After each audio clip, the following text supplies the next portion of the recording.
بەناوی خودای گەورەی میهرەبان، هەزاران هەزار ملیارەها ملیار حەمد و سەنا و سوپاس و ستایش بۆ زاتی پاکی ئەڵڵا کە خاوەنی هەموو فەزڵ و نیعمەتەکانە. درود و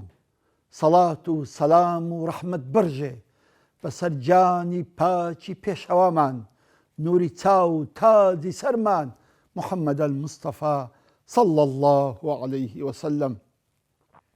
و لەسەر یار و یاوەرانی و لەسەر شوێن کەوتوانی تا ڕۆژی دوایی. ئازیزانم، ئیمڕۆژ ئەچینە خزمەت سەرمەشقێکی تر لەسەر سەرمەشقەکانی ئیسلام، ئەوانەی کە بەڕاستی خزمەتی ئەو پەیام و ئەو ئیسلامەیان کردیە. ئەم لە حەڵقەی پێشوو پێم گوتن ڕەفیقێکی زوبەیر و کوڕی عەوام هەیە. ئەم ڕەفیقە پێغەمبەری خوا عەلەیهی السەڵات وەسسەلام فەرموویەتی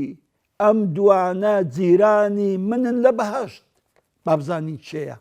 وعدم پێدان ئەلەم حەڵقەدا پێتان بناسێنم، ئەوەی ببێتە سەرمەشقی هەموو دەوڵەمەندەکان، بۆی ببتە سەرمەشقی هەموو خێرخوازەکان، بۆی ببتە سەرمەشقی هەموو ئەو کەسانەی کە دەستی یارمەتی لە بۆ هەژار و فەقیر و نەداران درێژ دەکەن. ئەمەش تەڵحەی کوڕی عوبەیدوڵڵایە کە بە شەهیدی زندوو پێغەمبەری خوا صلی الله عليه وسلم ناساندوێتی. ئەی فەرموو پێغەمبەری خوا صلی الله عليه وسلم ئەگەر حەز دەکەن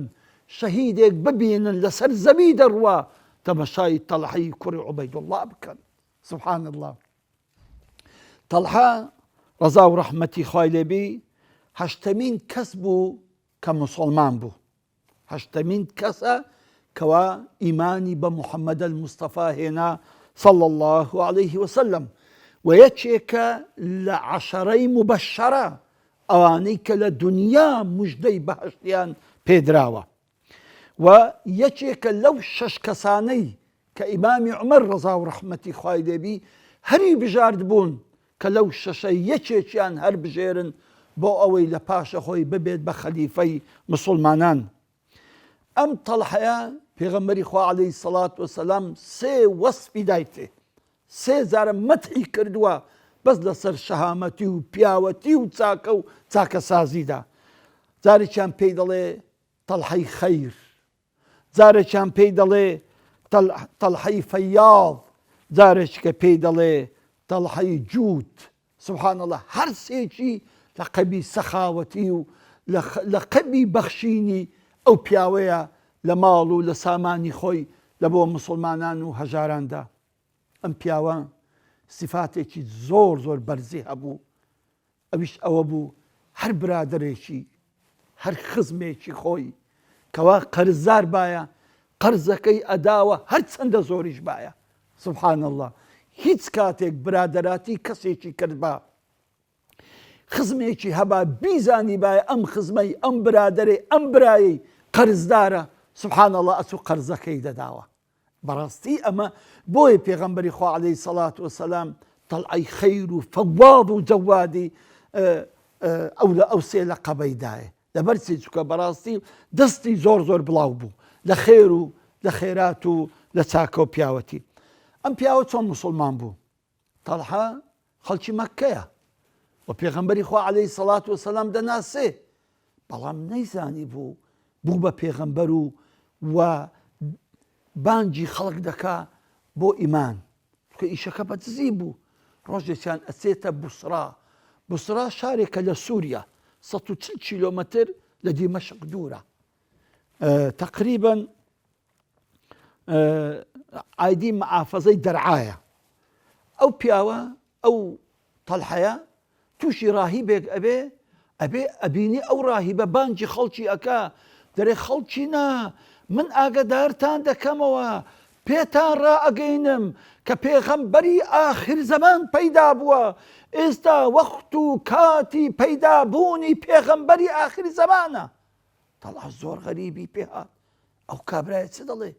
لۆیە کاتێک کە تووشی تەڵحە بوو زانی تەڵحە خەڵکی مەککەیە و خەڵکی ئەو جەزیرەی عەرەبیە فەرمووی کاکی عەرەب پێغەمبەرەکەتان لەناو پەیدا بووە ئاگات دێ پێغەمبەرێکتان لەناو پەیدا بووە. تەڵحەش گوتی نا وەڵڵا چۆن پێغەمبەرێک لەناو ئێمە پەیدا بووە گوتی بەڵێ پێغەمبەرێک لەناو ئێوە پەیدا بووە. تەڵحەش بە خێرایی گەڕاوە مەککەی فعلەن پێغەمبەری خوای دیتەوە صلى الله عليه وسلم و ئیمانی پێهینا. کاتێک کە ئیمانی پێهینا هەشتەمین ئەصحابی پێغەمبەری خوای بوو صلى الله عليه وسلم. بەێ تەڵحە لەو ڕۆژیدا کە ئیمانی بە محەممەد المستەفا هینا عليه الصلاة والسلام بوو بەجێی سیقە و متمانەی پێغەمبەری خوا بەڕاستی هەموو کاتێک ئامادە بوو لە خزمەت پێغەمبەری خوادا عليه الصلاة والسلام و لە خزمەت ئەم پەیامەدا ئیش بکا و کار بکە بۆی بەردەوام خەریکی تجارەت و خێر و خێرات و داوای ئیسلامی بوو. بەڵام یەک لەو مەشهەدانەی کە بەڕاستی قەت لەبیر ناکرێ کە ببێتە سەرمەشقی ئێمە ئەوەیە کە لە شەڕی ئوحوددا کە جارێ دیش بۆم باسکردن کاتێک کە مسلمانان ئەولا و ئەولایەن لێ گیرا کاتێکەوە خالید کە ئیسلام نەبوو ئەو وەختی ئاوا سووڕاوە لە پشت گردەکە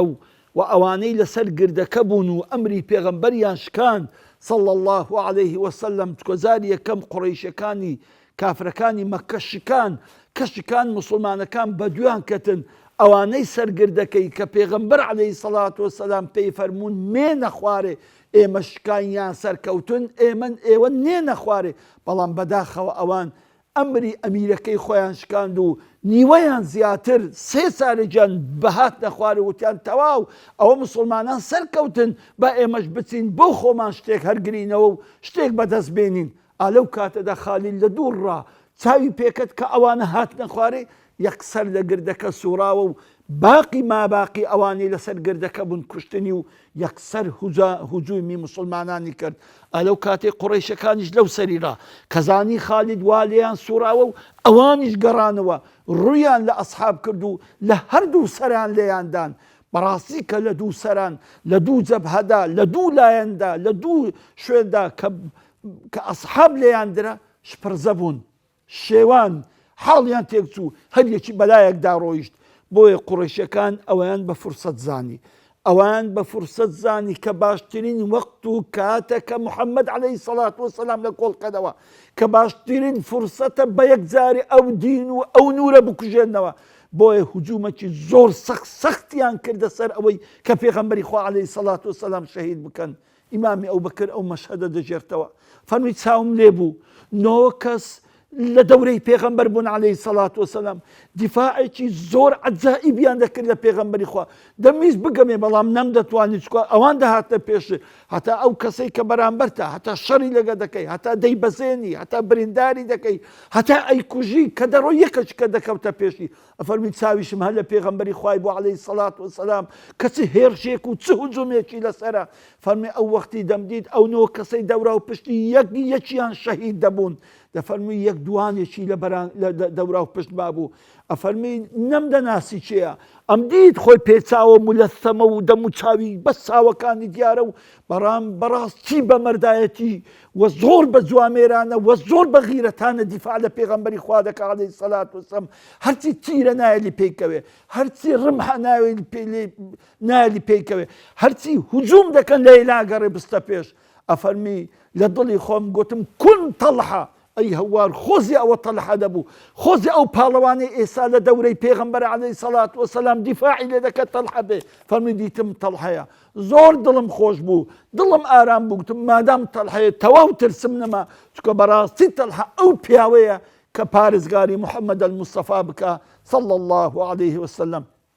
ئەفەرمی بەڕاستی تەڵحەمان دیبوو زۆر هیلاک بوو لەو کاتەدا ئەوانی یەک تیریان ڕادەوەشاند ئەو تیرانە دەیانوێت لە سینگی پێغەمبەری خوا عەلەیهی سەڵات وەسەلام بچەقێن و شەهیدی بکەن دەفەرمی تیرێکی سەرسەخت ئەو جارە هات ڕوو بە ڕووی پێغەمبەری خوا عەلەیهی سەڵات وەسەلام تەڵحە هیچی لە دەست دەما یەکسەر دەستی برن کرد و تیرەکە بەناو دەستی کرد سوبحان الله پێغەمبەر عەلەیهی سەڵات وەسەلام چاوی پێکرد تەڵحە تیرێکی لە دەست هاتە دەرێ و خینی دێ فەرمی تەڵحە واللهی بەس بتگوت باە بسم الله ئەستا لە پێشاوی ئەو خەڵکە مەلائیکەتەکان برندیان دەکردی بۆیە تەڵحە ئەو دەستەی شەلەر بوو حتا شەهیدیش بوو سبحان الله جا ئەم تەڵحەیە سبحان الله نەیهێشت حتا ئیمامی ئەوبەکر و ئەو ئەسحابانی کە لە دوور بوون حتا گەیشتنە پێغەمبەری خوا عەلەیهی سەڵات وەسەلام وە قوتاریان کردو وە نەجاتیاندا تەڵحە نەیهێشت کەوا هیچ کەسێک نێزیکی پێغەمبەر بکەوتەوە بەڵام پاش چی